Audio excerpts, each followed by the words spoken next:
Making disciples, transforming lives. Kita buka di Keluaran pasal yang ketiga ayat yang pertama. Keluaran pasal yang ketiga ayat yang pertama. Ini background ceritanya menarik saudara. Karena Musa yang ada di sini beda dengan Musa yang wow kita kenal itu ya. Adapun Musa, ia biasa menggembalakan kambing domba Yitro mertuanya, imam di Midian. Sekali ketika ia menggiring kambing domba itu ke seberang padang gurun, sampailah ia ke gunung Allah, yakni gunung Horeb. Musa yang diceritakan di sini, Musa yang bukan bangsawan lagi. Musa yang pakai baju yang apa adanya, enggak lagi pakai baju yang terbaik, enggak lagi ada orang-orang yang melayani dia. Dia hanyalah seorang pria yang gagal, seorang pria yang sudah kehilangan tujuan hidupnya, seorang pria yang enggak punya ambisi lagi, seorang pria yang kehilangan identitasnya. Dia hanya menjadi seorang gembala. Kalau saudara tadi tahu cerita saya yang 40 tahun pertama dia menjadi bangsawan. Dia tidak pernah menggembalakan domba. Mungkin dia gak pernah panas, gak pernah kepanasan di padang gurun. Dia tinggal di istana yang sangat nyaman. Tiba-tiba dalam seketika ya kayak Yusuf yang tadinya anak mama tiba-tiba dijual jadi budak. Ekstrim hidupnya tuh langsung terjun kayak orang itu terjun langsung masuk ke jurang. Dari seorang anak bangsawan, anak putri Firaun menjadi seorang yang bukan siapa-siapa, seorang gembala yang hari-harinya cuma kepanasan, pergi sendirian sama domba-dombanya menggembalakan pulang malam begitu terus selama 40 tahun, nothing happen, nothing special, just rutin. Hanya sesuatu yang rutin. Sampai di umur ke-40 yang kedua, berarti umur 80 ya, Tuhan menampakkan diri kepada Musa di semak belukar, semak duri yang menyala. Kemudian Musa bertemu dengan Tuhan. Saya khotbahkan tadi di ibadah yang pertama, betapa Tuhan itu melihat, memperhatikan dan Tuhan ada di masa-masa kronosnya Musa 40 tahun yang gak ngapa-ngapain itu. Tuhan menjumpainya di akhir 40 tahun yang kedua di Gunung Horeb, dikatakan Gunung Allah yaitu Gunung Horeb. Yang sebenarnya Gunung Horeb ini sama dengan Gunung Sinai. Tuhan menjumpai seorang diri yang nantinya Tuhan akan menjumpainya lagi memberikan 10 perintah Allah di tempat yang sama. Dan menyatakan hadiratnya kepada 2 juta umat Israel berikutnya. Tapi yang pertama-tama Tuhan ketemu dengan Musa seorang diri di tempat yang sama ini. Tuhan memulihkan panggilannya. Musa berkata, siapa aku ini Tuhan? Tuhan menjawab, bukankah aku yang menyertai? Ketika Tuhan menyatakan rencananya, aku ini sudah mendengar, aku sudah memperhatikan, aku sudah melihat gitu ya. Kemudian aku akan, Tuhan berkata, aku akan membawa orang Israel, aku akan melepaskan mereka dari tangan Mesir, aku akan memberikan mereka, menuntun mereka ke tanah, ke negeri yang baik dan luas. Tapi sekarang jadi ada 3 ya, past, future, and then present. Jadi the past thing adalah aku telah, bukan berarti enggak lagi, tapi like has been gitu ya. Aku telah dan terus akan melakukannya. Jadi itu tentang yang sebelumnya dan yang akan datang. Kemudian Tuhan ngomong, aku akan menuntun, aku akan melepaskan, aku akan memberikan. Oke, setelah kamu tahu yang selama ini sedang terjadi dan sudah terjadi dan apa yang akan terjadi. So now, kata firman Tuhan, jadi sekarang aku mengutus kamu untuk pergi ke Firaun. Tuhan mau melibatkan di dalam rencananya. Saya tadi tanya di ibadah yang kedua, menurut Anda Tuhan butuh Musa enggak? Jawabannya yes and no. Kenapa no? Ya kita tahu Tuhan adalah Tuhan. Tuhan gak butuh siapapun. Tuhan itu sudah omnipresent gitu ya. Tuhan ada di mana-mana, Tuhan itu maha kuasa. Dia gak butuh siapapun untuk melakukan rencananya. Dan Tuhan punya cara lain. Dia bisa ketemu sendiri sama Firaun, dia bisa menunjukkan dirinya lewat langit atau apalah gitu ya. Atau dia pilih batu atau binatang ya bisa. Tapi jawabannya juga yes, Tuhan, apakah Tuhan butuh Musa? Yes, karena Tuhan memilih memakai Musa. Demikian juga dengan Anda dan saya. Dalam rencananya yang besar, Tuhan sampai hari ini masih memilih cara melibatkan manusia dalam menggenapi rencananya. Dan Tuhan mau Anda terlibat di dalamnya. Ya, kita lanjutkan ayat yang ke-13. Keluaran pasal yang ketiga, ayat yang ke-13. Kita baca dulu sampai ayat yang ke-18, nanti ada yang berikutnya. Lalu Musa berkata kepada Allah, tetapi apabila aku mendapatkan orang Israel dan berkata kepada mereka, Allah nenek moyangmu yang telah mengutus aku kepadamu, dan mereka bertanya kepadaku, bagaimana tentang namanya? Apakah yang harus kujawab kepada mereka? Firman Tuhan kepada Musa, aku adalah aku, I am who I am. Lagi firman-Nya, beginilah kukatakan kepada orang Israel itu, akulah aku telah mengutus aku kepadamu. Selanjutnya berfirmanlah Allah kepada Musa, beginilah kau katakan kepada orang Israel, Tuhan Allah nenek moyangmu, Allah Abraham, Allah Ishak dan Allah Yakub telah mengutus aku kepadamu. Itulah namaku untuk selama-lamanya dan itulah sebutanku turun-temurun. Pergilah, kumpulkanlah kepada para tua-tua Israel dan katakanlah kepada mereka, Tuhan Allah nenek moyangmu, Allah Abraham, Ishak dan Yakub telah menampakkan diri kepadaku serta berfirman, aku sudah mengindahkan kamu juga apa yang dilakukan kepadamu di Mesir. Jadi aku telah berfirman, aku akan menuntun kamu keluar dari kesengsaraan di Mesir menuju ke negeri orang Kanaan, orang Het, orang Amori, orang Feris, orang Hewi dan orang Yebus, ke suatu negeri yang berlimpah-limpah susu dan madunya. Dan bila mana mereka mendengar perkataanmu, maka engkau harus beserta para tua-tua Israel pergi ke Raja Mesir dan kamu harus berkata kepadanya, Tuhan Allah orang Ibrani telah menemui kami. Sebab itu izinkanlah kiranya kami pergi ke padang gurun 3 hari perjalanan jauhnya untuk mempersembahkan korban kepada Tuhan Allah kami. Setelah Tuhan menjawab Musa yang bertanya, siapa aku ini? Kok aku disuruh pergi menghadap Firaun? Tuhan berkata, bukankah aku menyertai engkau? Terus kemudian Musa tanya lagi sama Tuhan, kalau memang Tuhan itu yang mengutus aku, nanti kalau aku mendapatkan orang Israel dan ngomong sama mereka bahwa aku ini diutus Tuhan, ya kan? Nanti kalau mereka tanya sama aku, bagaimana tentang namanya? Aku harus jawab apa? Beda sekali dengan 40 tahun yang lalu. Ketika Musa mendapatkan orang Israel, dia merasa dia mampu, dia bisa, dia nggak butuh Tuhan. Dia langsung bunuh orang Mesir itu dengan kekuatannya. Terus kemudian menyembunyikan orang Mesir itu. Sekarang Musa ngomong kalau aku mendapatkan orang Israel, aku harus ngomong apa? Musa tahu bahwa dia ditolak oleh bangsanya sendiri. Kisah Para Rasul tadi menulis, Kisah Para Rasul 7 menulis bahwa Musa itu ditolak 40 tahun yang lalu ketika dia pergi ke Midian.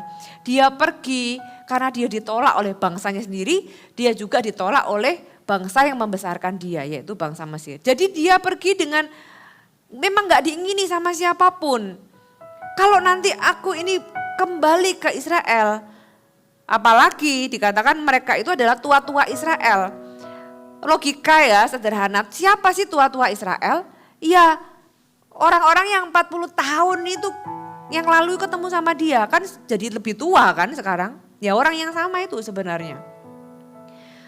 Dan saya tahu ceritanya kalau misalnya, wah nanti orang Mesir udah tahu aku pasti jadi buronan. Orang buronan itu pasti viral, ya kan?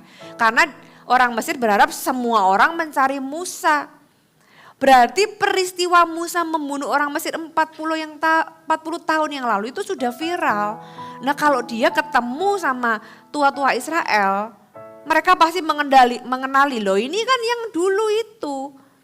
Nanti kalau aku ditolak gimana? Itu sebenarnya pertanyaan Musa tuh gitu loh. Kalau aku ditolak lagi gimana?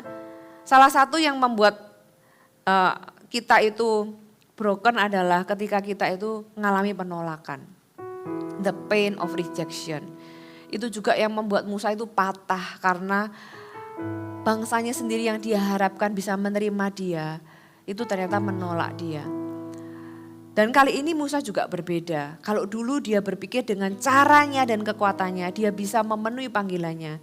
Kali ini dia nggak tanya lagi apa yang Tuhan bisa lakukan dan sebagainya. Dia tanya bagaimana tentang namanya. Dia mendasari panggilannya itu dengan pengenalan. Pengenalannya akan Tuhan. Tuhan, perkenalkanlah dirimu kepadaku. Supaya itu yang aku bawa kepada orang Israel. Nah Tuhan menjawab Musa ayat 14, aku adalah aku, I am who I am. Ya kalau saudara baca, saya dulu selama bertahun-tahun saya berpikir ini maksudnya Tuhan apa sih? Tuhan tuh memperkenalkan dirinya dengan berbagai nama, ya. Kepada Abraham Tuhan memperkenalkan dirinya, aku adalah Allah yang maha tinggi. Aku adalah Allah yang maha kuasa, hiduplah di hadapanku dengan tidak bercela. Sudah bisa lihat itu ayatnya di Kejadian. Tuhan memperkenalkan dirinya sebagai Allah yang menyediakan di gunung Tuhan akan disediakan ketika Ishak hampir dipersembahkan, akhirnya nggak jadi dan ada domba yang tersesat gitu kan. Tuhan memperkenalkan dirinya dengan berbagai nama, Allah yang kekal. Sehingga ketika mereka itu ada di dalam sebuah pertanyaan gitu ya, mereka tahu bahwa Allah yang mereka sembah itu tidak terbatas dengan waktu. Tuhan juga menyatakan dirinya sebagai Allah pencipta langit dan bumi, sehingga Abraham itu nggak mau disuap oleh Raja Sodom. Dia tahu bahwa sumberku itu bukan dari orang lain tapi dari Tuhan. Kepada Yakub itu Tuhan memperkenalkan dirinya sebagai Allah Israel, Allah yang memulihkan ketika Esau dengan Yakub hendak dipertemukan. Ya, Yakub itu ketakutan. Padahal sudah 20 tahun gak ketemu sama Esau. Dia ketakutan, dia masih ingat kesalahannya dan dia bergumul dengan Allah. Tapi di situ Tuhan itu menyatakan dirinya sebagai Allah Israel, Allah yang memulihkan. Jadi berbagai kata gitu ya. Kemudian Yakub kembali ke Betel sebagai El Betel. Tuhan itu Tuhan yang menjumpai dia di masa kesukaran. Sebagai gembala bagi Daud, Tuhan adalah gembalaku, takkan kekurangan aku. Ketika dia ngomong sama Musa, bagaimana tentang namanya? Tuhan siapa engkau? Tuhan menjelaskan bahwa aku adalah aku. Anda gak akan pernah menemukan lagi selain di ayat ini. I am who I am. Apa yang Tuhan coba jelaskan dengan kalimat I am who I am. Tuhan dijelaskan dengan berbagai, di perjanjian lama tadi ya, oh Tuhan ini, Tuhan itu. Di perjanjian baru Tuhan dijelaskan sebagai sumber kasih karunia. 1 Petrus 5 ayat 10, sumber segala penghiburan. Kalau Anda sedih, Anda mengalami sesuatu yang buruk, Anda sedih, Tuhan adalah sumber segala penghiburan. 2 Korintus 1 ayat 3, sumber damai sejahtera. Kalau kita kehilangan damai sejahtera, Anda bisa temukan itu karena Allah kita adalah sumber damai sejahtera. Roma 16 ayat 20. Sumber pengharapan. Orang Kristen tidak seharusnya putus asa karena di dalam Tuhan kita selalu punya pengharapan yang baru. Roma 15 ayat 13. Sumber ketekunan. Kalau kita merasa ingin menyerah, kita merasa gak bisa melanjutkan lagi, Anda butuh yang namanya ketekunan. Saudara cari Tuhan, dialah sumber ketekunan. Roma 15 ayat 15.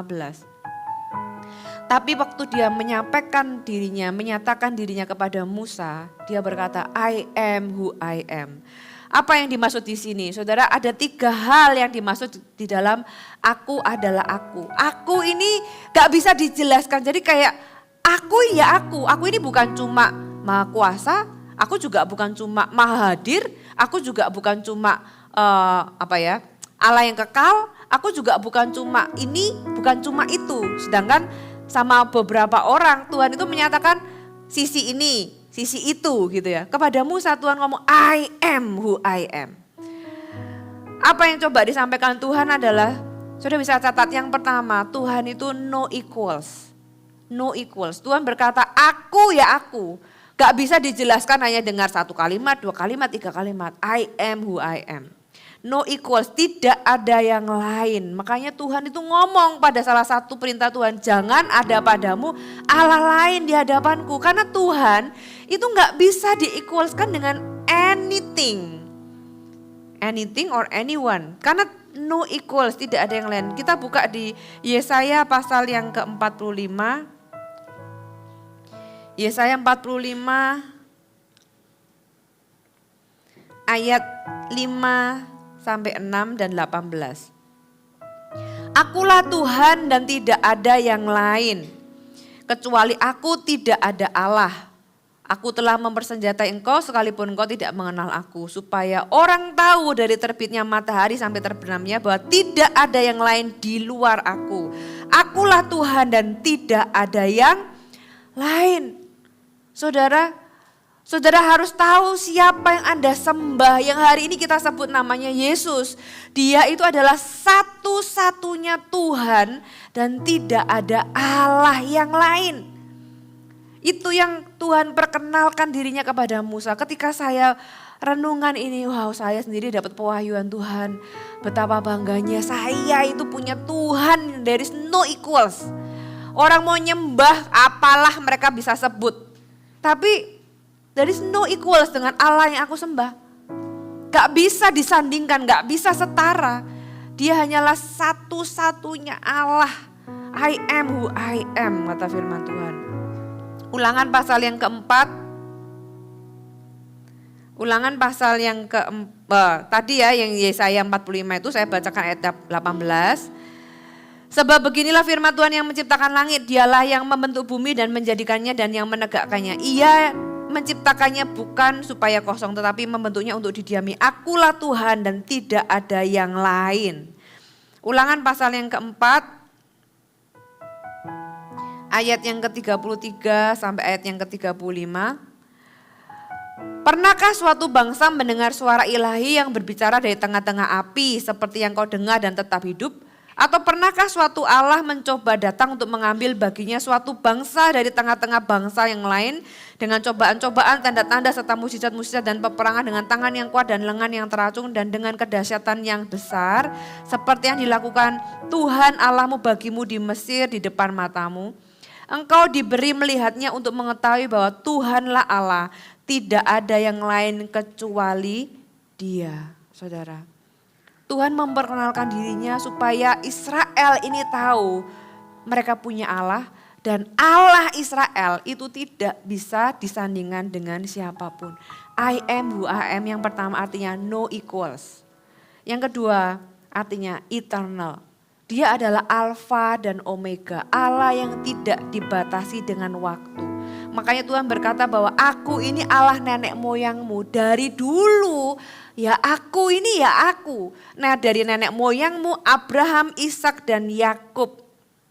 Dan dikatakan itulah namaku untuk selama-lamanya. Berarti Tuhan kita tidak berubah. Allah yang kita baca, Allah yang kita pelajari, Allah yang kita kenal lewat firman Tuhan. Walaupun ditulis ribuan tahun yang lalu, Allah itu tidak berubah sampai hari ini. Jadi Anda bisa sure, bisa percaya dengan karakter Tuhan. Dia adalah Alfa dan Omega. Di Yohanes 8 dikatakan sebelum kamu ada, aku sudah ada. Sebelum bumi ada, aku sudah ada. Di Wahyu ditulis akulah Alfa dan Omega. Tuhan gak dibatasi dengan waktu. Kalau kita manusia dikasih box, ya yang namanya waktu, keterbatasan. Kita hanya bisa melihat apa yang ada di depan kita. Kita nggak tahu apa yang sudah lewat, yang kita belum lahir yang kita nggak tahu. Kita hanya mendengar dan belum tentu benar. Dan kalau kita sudah meninggal ya kita nggak tahu apa yang akan terjadi. Dan hari ini pun nggak usah nunggu meninggal atau lahir ya. Kita nggak tahu nih what's happen next. Besok juga kita nggak tahu. Kita tuh dibatasi dengan waktu. Kayak saya pernah kasih ilustrasi juga di sini, kayak kita itu melihat karnaval yang panjang. Kalau Anda datang terlambat, Anda nggak tahu apa yang sudah lewat. Anda cuma lihat apa yang sekarang sedang berjalan. Betul ya? Dan Anda juga nggak tahu apa yang akan datang, apa yang karnaval yang tipe apa yang akan lewat di depan Anda. Anda cuma bisa sejauh mata Anda memandang. Tapi Tuhan itu nggak ada di posisi kita, Tuhan itu ada di atas. Kalau dia ada di atas, dia bisa lihat dari ujung sampai ke ujung. Sedangkan kita cuma bisa lihat apa yang di depan mata. Itulah perspektif Tuhan dengan perspektif kita itu sama sekali berbeda. Oleh sebab itu saya percaya di dalam Tuhan, the God of eternal itu, dialah yang bisa memulihkan baik masa lalu kita maupun masa depan kita. Apa yang hilang di masa lalu, Tuhan bisa kembalikan. Bagi Tuhan waktu itu past, present and future itu all in one. Bagi kita dibagi 3. Bagi Tuhan itu all in one. Tuhan bisa bekerja dengan waktunya. Makanya Tuhan gak dibatasi walaupun 400 tahun. Kalau Tuhan sudah berjanji pada waktunya Tuhan pasti genapi. Di dalam hidup kita juga sama. Allah yang kita sembah adalah Allah yang eternal. Yang ketiga, I am who I am. Dia adalah Allah yang independen. completely independent. Tuhan tidak tergantung siapapun dan apapun. Kita buka di Mazmur pasal yang ke-10. Mazmur pasal yang ke-50. Ayat 12 sampai 14. Jika aku lapar, tidak usah kukatakan kepadamu, sebab punyakulah dunia dan segala isinya. Daging lembu jantankah aku makan, atau darah kambing jantankah aku minum? Persembahkanlah syukur kepada Tuhan sebagai korban kepada Allah dan bayarlah nasarmu kepada yang maha tinggi. Saudara, kalau kita ini memberi sesuatu sama Tuhan, Tuhan menghargai pemberian kita, tapi Tuhan tidak pernah butuh. Kita yang butuh memberi kepada Tuhan. Jadi jangan ada satu orang pun manusia itu yang GR gitu ya. Merasa sudah kayak berjasa. Padahal Tuhan itu completely independent. Dia nggak tergantung dan nggak membutuhkan siapapun. Tapi ada tapinya. Seperti yang saya bilang tadi, apakah Tuhan butuh Musa? Enggak. Tuhan bisa pakai orang lain, cara lain, caranya sendiri gitu ya. Atau apapun tanpa Musa. Tapi dia itu memilih. Walaupun dia independen, dia memilih interdependent sama kita. Luar biasa ya Tuhan itu ya. Tapi karakter Tuhan dia itu independen. Yesaya 66 ayat 1 dan 2. Beginilah firman Tuhan, langit adalah tahtaku dan bumi adalah tumpuan kakiku. Rumah apakah yang akan kamu dirikan bagiku? Dan tempat apakah yang akan menjadi perhentianku? Bukankah tanganku yang membuat semuanya ini sehingga semuanya ini terjadi? Demikianlah firman Tuhan. Saudara, Salomo dengan semua kemegahannya membangun bait suci sebesar itu bukan karena Salomo hebat. Itu sebenarnya karena Tuhan itu grant atau mau mengabulkan wish dari Daud. Karena Daud yang kepengen, tapi Tuhan bilang, buat apa sih Daud? Aku gak butuh rumah, aku gak pernah minta dibangunin rumah sama kamu. Tapi yang Tuhan hargai itu cintanya Daud itu loh sama Tuhan sampai kepengen bangunin rumahnya. Itu yang dicari, bukan rumahnya. Tapi hatinya itu loh. Makanya ketika bait suci dibangun itu sebenarnya karena Daud bukan karena Salomo.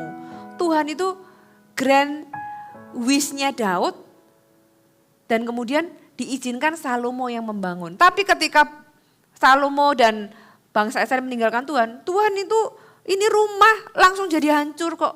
Tuhan itu enggak terkesima dengan rumahnya. Buat Tuhan tinggal klik aja udah jadi sendiri.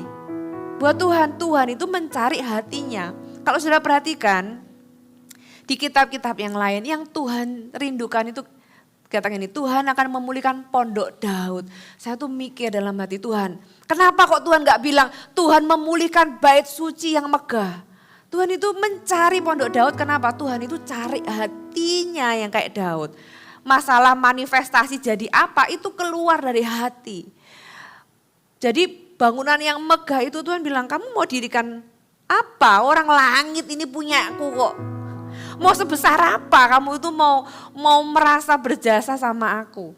Kalau kita diizinkan melayani Tuhan, saudara, itu privilege-nya tuh di kita. Kalau kita diizinkan memberi untuk Tuhan, privilege-nya tuh di kita. Dan hebatnya Tuhan mau menerima. Itu kan hebat ya. Orang, saudara, kalau Anda kaya raya, gak butuh apapun, sudah punya semuanya. Ada orang yang mau memberi, mungkin kita manusia pikir apa ini gitu ya. Aku haji aja punya 10 gitu kan. Tapi Tuhan dengan segala kemegahannya mau menerima lo pelayanan kita. Mau menerima lo 2 pesernya kita. Mau menerima pemberian kita. Itu luar biasanya Tuhan yang I am who I am.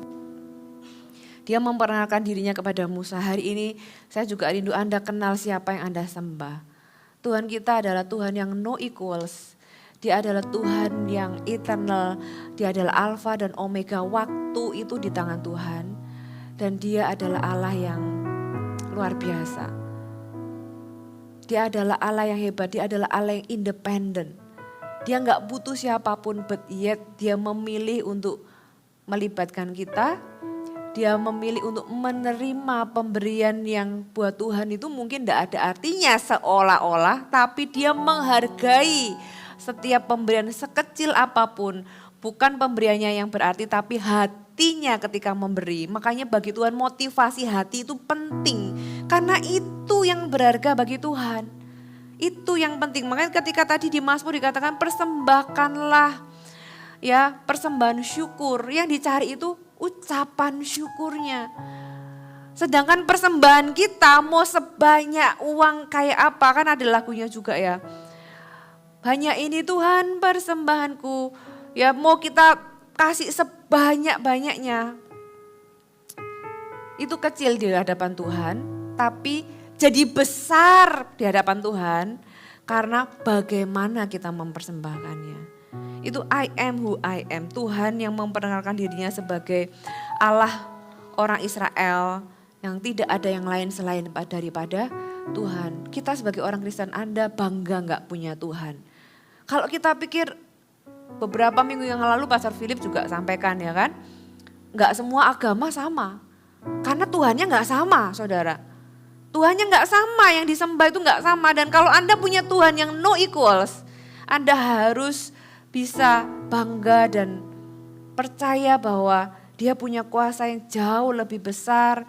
Hidupmu harusnya kalau Anda serahkan, Anda bisa mempercayakan hidup kepada Allah yang I am who I am.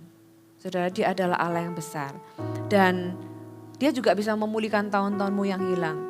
Tuhan bisa memenuhi apapun kebutuhanmu. Saudara bisa berikan cek kosong buat Tuhan gitu ya untuk diisi. Dia akan fill in the blank. Kalau saudara lapar akan sesuatu, Tuhan berkata akulah roti hidup. Kalau saudara haus ketika Tuhan ketemu dengan perempuan Samaria. Orang ini haus, bukan haus air, haus cinta. Tuhan berkata akulah air hidup itu, kamu gak akan haus lagi. Tuhan bisa memenuhi kelaparan dan kehausan kita. Anda haus validasi kah? Anda haus kasih sayang? Anda lapar? Saudara, Tuhan bisa fill in the blank. Memenuhi apa yang kosong itu. Kalau Anda sakit, dia adalah Allah yang menyembuhkan. Kalau Anda kekurangan, saudara percayalah dia adalah Allah yang menyediakan. Kalau hidupmu gelap, Tuhan berkata akulah terang dunia. Kalau dunia aja diterangi apalagi hidup kita. Tapi untuk kita bisa sampai ke sana kita harus mengenal Tuhan secara pribadi. Saudara, kalau Anda lemah, dia adalah sang pelindung, dia pelindung. Bahkan di Mazmur dikatakan aku adalah pelindung bagi anak-anak yatim dan para janda. Tuhan itu peduli dengan orang-orang yang defenseless, maksudnya gak punya orang yang melindungi. Clueless, kalau Anda clueless, dia adalah Tuhan yang menuntun. Ia menuntun aku di jalan yang benar oleh karena namanya. Jadi kalau aku ini salah jalan, kalau aku datang sama Tuhan, aku bisa berharap Tuhan akan reroute. Membuat jalanku ini dituntun ke jalan yang benar. Kalau kita ini punya anxiety, kita ini cemas. Firman Tuhan katakan Allah sumber damai sejahtera. Kalau kita sedih, dia adalah penghibur. Kalau kita lelah, Yesaya berkata dia memberi kekuatan kepada yang lelah, menambah semangat kepada yang tidak berdaya. Kalau Anda berbeban berat, Tuhan berkata marilah kepadaku, hai engkau yang berbeban berat, aku akan memberikan kelegaan kepadamu. Kalau Anda hancur, dia adalah sang pemulih karena di dalam Tuhan ada pemulihan. Kalau Anda jatuh ke dalam dosa, saudara kita terjual oleh dosa, di dalam Kristus kita terima keselamatan. Kalau Anda kurang kasih, dia adalah sang kasih itu sendiri. Allah adalah kasih. Kalau Anda ada di jalan buntu, firman Tuhan katakan aku akan memberikan jalan keluar bagimu. Kalau Anda sedang di dalam kesusahan, kesesakan, firman Allah katakan dia adalah penolong dalam kesesakan sangat terbukti, proven. Ya, dia adalah penjaga Israel, tidak pernah terlelap. Saudara, apa yang kita butuhkan? Bukankah Tuhan itu bisa menjawab semua masalah yang manusia bisa sebutkan? He is who he is, I am who I am, kata firman Tuhan. Saudara, Saya rindu Anda pulang dengan sebuah pengenalan yang baru akan Tuhan. Itu yang diawali oleh Musa ketika dia ketemu dengan panggilannya. Dia berkata bahwa it's not about me anymore. Tapi aku mau memulai dengan pengenalan. Tuhan, perkenalkanlah dirimu kepadaku. Saudara, pergumulan Anda adalah sebuah undangan untuk Anda mengenal Tuhan. Tahukah Anda bahwa penderitaanmu, masalahmu itu adalah sebuah undangan untuk Anda mengenal Tuhan. Jangan lihat masalahmu hanya kepada fokus ketidakmampuanmu, tapi itu adalah undangan untuk Anda mengenal pribadi Tuhan, saudara. Saya pernah satu kali dalam satu masa, saudara mungkin gak percaya, tapi yes, I've been going through, tapi I had been ya. Berarti sudah terjadi beberapa tahun yang lalu pernah mengalami yang namanya depresi berat. Di situ, di titik terendah itu saya kenal pribadi Tuhan yang belum pernah saya kenal lewat baca Alkitab. Saya baca Alkitab dari Kejadian sampai Wahyu itu sudah berkali-kali, saudara. Mengenal Tuhan lewat pengetahuan ini itu sebagai hamba Tuhan juga sudah lumayan gitu ya. Walaupun saya bukan ekspertis, tapi saya kenal lewat sehari-hari dan dari apa yang saya baca, saya pelajari. Tapi saya nggak pernah kenal sisi Tuhan sampai saya tuh ngalami yang namanya depresi berat. Selama 1 tahun saya itu nggak bisa berdoa apapun selain minta mati, bayangkan saudara. Itu makanya saya tahu bahwa depresi is real because I've been through gitu ya, pernah ngalami di situ. Gak bisa doa apapun, tapi di situ saya tuh kenal pribadi Tuhan yang ternyata Tuhan itu bukan Tuhan yang meremehkan masalah kita, bukan Tuhan yang segitu aja kamu kok gak bisa. Kamu kan orang Kristen, kamu kan punya iman. Saya gak pernah itu Tuhan, manusia ya. Tapi Tuhan ketika saya mengalami itu, gak pernah sekalipun Tuhan itu meremehkan apa yang saya rasakan. Sepanjang hari itu isinya nangis terus susah menjelaskan tapi berat sekali gitu. Tapi itu worth it dengan apa yang saya dapatkan pengenalan ketika saya melaluinya.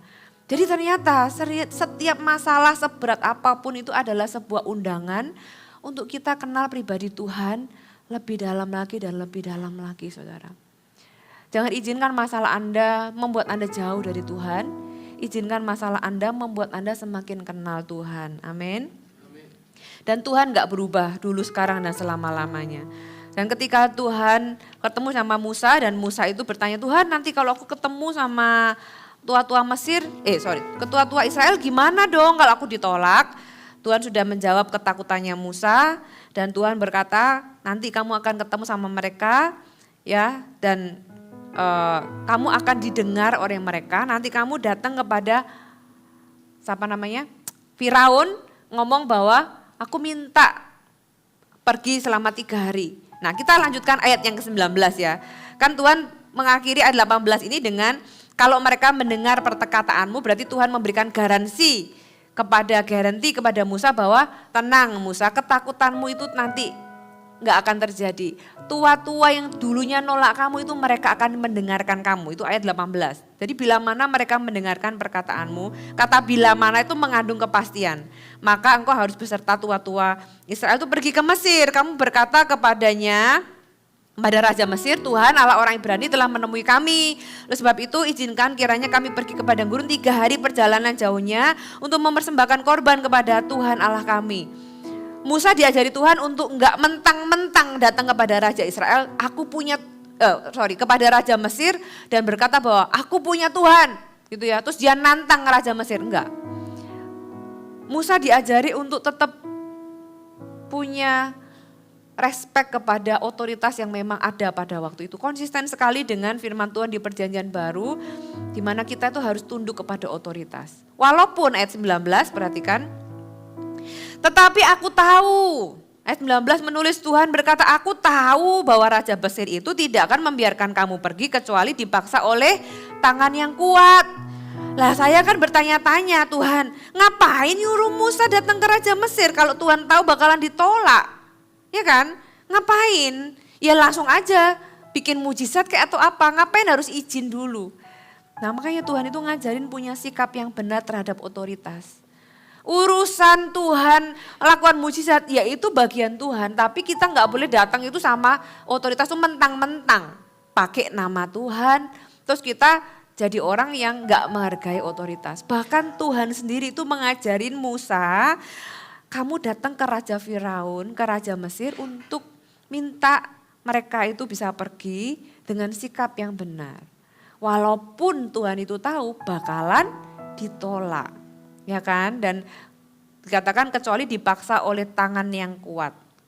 Ayat 20, tetapi aku akan mengancungkan tanganku dan memukul Mesir dengan segala perbuatan ajaib yang akan kulakukan di tengah-tengahnya. Sesudah itu ia akan membiarkan kamu pergi. Dan aku akan membuat orang Mesir bermurah hati terhadap bangsa ini sehingga apabila kamu pergi, kamu tidak pergi dengan tangan hampa. Tetapi tiap-tiap perempuan harus meminta dari tetangganya dan dari perempuan yang tinggal di rumahnya barang-barang perak dan emas dan kain-kain yang akan kamu kenakan kepada anak-anakmu laki-laki dan perempuan. Demikianlah kamu akan merampasi orang Mesir itu. Itu ayat terakhir di Keluaran pasal yang ke-3. Di sini kita bisa belajar tentang Tuhan menjelaskan mereka nggak akan mau membiarkan kamu pergi. Kecuali dipaksa oleh tangan yang kuat. Ketika saya baca ayat ini, tangan yang kuat itu menjadi melompat di dalam hati saya. Tuhan itu berkata, I have a mighty hands. The mighty hands of God ini kalau ketemu sama musuhnya Israel, yang terjadi adalah tulah dan perbuatan-perbuatan ajaib yang melawan musuhnya anak-anak Tuhan. Tapi bagi kita, the mighty hands of God itu adalah tangan yang menggendong kita. Kita bisa mempercayakan hidup kita kepada Tuhan karena Tuhan itu punya the mighty hands, punya tangan yang kuat. Yesaya 41 kita baca, Yesaya pasal 41 ayat yang ke-10 dan 13. Jangan takut sebab aku menyertai engkau, janganlah bimbang sebab aku ini Allahmu. Aku akan meneguhkan bahkan akan menolong engkau. Aku akan memegang engkau dengan tangan kananku yang membawa kemenangan. Tahu enggak, ini tangan yang sama. Ini tangan yang sama yang memukul Mesir dengan 10 tulah. Dengan tangan yang sama memegang kita dan memberikan kita kemenangan. Itu adalah Tuhan yang kita sembah. Ayat 13. Yesaya 41, sebab aku ini Tuhan Allahmu, memegang tangan kananmu dan berkata, janganlah takut, akulah yang menolong engkau. Kita punya Tuhan yang punya tangan yang kuat. Kalau kita ada di sisi Tuhan, maka tangan yang kuat itulah yang akan memegang tangan kita dan membawa kemenangan. Tapi untuk musuh-musuh Tuhan, tangan yang kuat itu memukul mereka sampai musnah. The same hands, itu tangan yang sama. Ya, yang mengacungkan tangannya memukul Mesir dan segala macam. Dan ayat yang ke-21 akan membuat orang Mesir bermurah hati terhadap bangsa ini sehingga apabila kamu pergi, kamu tidak pergi dengan tangan hampa. Ini ngomong tentang apa sih? Tuhan itu Tuhan yang gak suka yang namanya kecurangan. Sekali Tuhan membalas, dia pastikan pembalasan itu adil.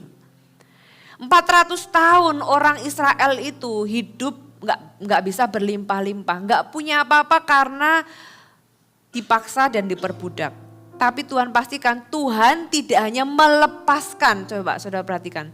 Tuhan nggak cuma melepaskan orang Israel dari tangan Mesir begitu saja. Tuhan memastikan ketika orang Israel itu keluar dari tanah Mesir, apa yang orang Mesir itu berhutang sama orang Israel, yaitu hal-hal yang pernah diambil secara materi, Tuhan pastikan itu diberikan yang memang adalah hak orang Israel. Tuhan itu bisa memindahkan dengan caranya. Tuhan bisa memindahkan. Kalau kita baca negeri Kanaan itu negeri orang Yebus, orang Amori, orang Het dan sebagainya, orang Enak gitu ya. Pada waktu itu masih negerinya orang-orang itu. Tapi begitu Tuhan memberikan ada shifting, ada perubahan posisi, ada perubahan kepemilikan. Saya bernubuat juga di dalam kehidupanmu. Saudara, maju ke depan lagi bersama dengan Tuhan. Ada hal-hal yang akan berubah kepemilikan. Ada yang hari ini masih punya orang lain. Kalau Tuhan besertamu, pada waktunya Tuhan memberikan itu akan berubah kepemilikan, akan jadi namamu. Entah itu aset, perusahaan, properti dan sebagainya. Saudara, asal kita berjalan bersama dengan Tuhan, Ada hal-hal yang Tuhan itu akan kembalikan yang memang adalah hak kita. Di dalam Tuhan hak kita itu terjamin. Saya percaya di dalam Tuhan. Ini sama ceritanya seperti di Kejadian. Kita buka di Kejadian pasal yang ke-31. Ini cerita ketika Yakub pergi dari rumahnya Laban. Kejadian 31 ayat yang ke-38 sampai ayat yang ke-42. Selama 20 tahun aku ini bersama-sama dengan engkau. Ini kan Yakub bekerja sama Laban ya 20 tahun. Domba dan kambing betinamu tidak pernah keguguran dan jantan dari kambing dombamu tidak pernah kumakan. Yang diterkam oleh binatang buas tidak pernah kubawa kepadamu. Aku sendiri yang menggantinya, yang dicuri orang baik siang waktu siang baik waktu malam. Selalu engkau tuntut daripadaku. Aku dimakan panas hari waktu siang dan kedinginan waktu malam dan mataku jauh daripada tertidur. Selama 20 tahun ini aku di rumahmu. Aku telah bekerja kepadamu 14 tahun lamanya untuk mendapat kedua anakmu dan 6 tahun untuk mendapatkan ternakmu dan engkau telah 10 kali mengubah upahku. Artinya apa? 10 kali Yakub itu ditipu sama Laban. Kalau di tempat kita mungkin kamu dikasih tahu, kamu nanti dipromosi naik gaji. Ternyata janji tinggal janji. Nanti kamu dapat fasilitas. Ternyata janji tinggal janji. Nanti kamu dapat ini, nanti kamu begitu. Ya 10 kali diubah upahnya. Ayat 42. Seandainya Allah ayahku, Allah Abraham dan yang disegani oleh Ishak tidak menyertai aku. Tentulah engkau sekarang membiarkan aku pergi dengan tangan hampa. Tetapi kesengsaraanku dan jeripayaku telah diperhatikan Allah dan ia telah memutuskan putusan tadi malam. Yakub pergi tidak dengan tangan hampa. Dia bawa harta kekayaan yang banyak. Bahkan kalau saudara baca di ayat-ayat sebelumnya, kambing dombanya dia itu kambing domba yang kuat-kuat. Yang punyanya Laban itu yang lemah-lemah. Tuhan itu Allah yang adil, sudah percayalah saudara. Tuhan kita itu Allah yang paling tahu arti kata adil.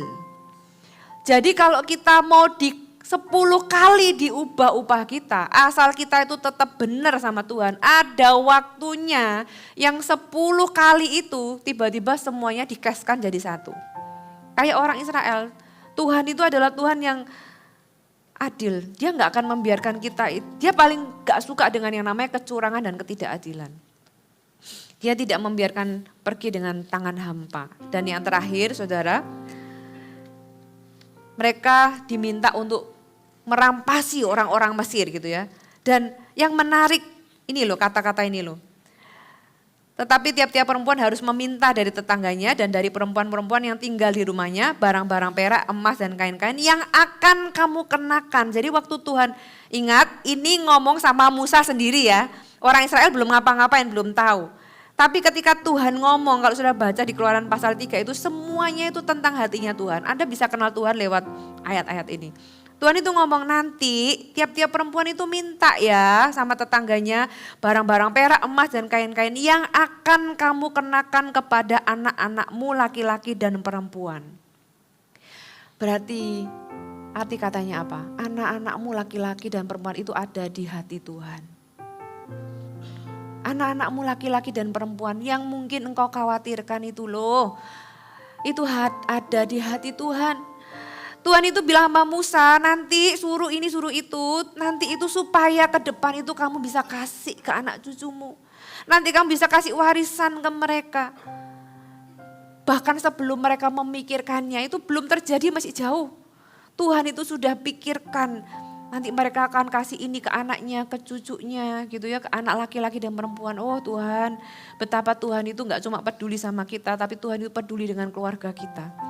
Dan itu ada di hati Tuhan. Saudara pulang di tempat ini, saudara coba baca lagi, kenali Tuhan. Ini ngomong cuma 2 orang, Tuhan dengan Musa. Tapi dari cerita ini, kita bisa kenal dari pembicaraan siapa Tuhan yang kita sembah. Ya, saudara bawa pulang beberapa poin berikut ini. Yang pertama, siapa Tuhan bagimu? Pengenalanmu akan Tuhan itu yang menentukan kehidupan kerohanian saudara. Yang kedua, kasih dan kuasa Tuhan itu tidak berubah. Dikatakan itulah namaku turun-temurun sampai selama-lamanya. Dia enggak berubah saudara. Hidup kita adalah tentang rencananya. Ya, bukan tentang kita lagi. Tapi tentang apa yang Tuhan mau lewat hidup kita. Tuhan mau kita punya sikap yang benar. Firman Tuhan di Perjanjian Baru dikatakan kita harus submit kepada Tuhan kita, baik yang peramah maupun yang bengis, kata firman Tuhan. Itu bengis itu berarti kejam. Kita harus punya sikap hati yang benar. Tuhan ajari juga kepada Musa, Tuhan peduli dengan keluarga dan keturunan kita. Dan yang terakhir, keadilan itu datang dari Tuhan.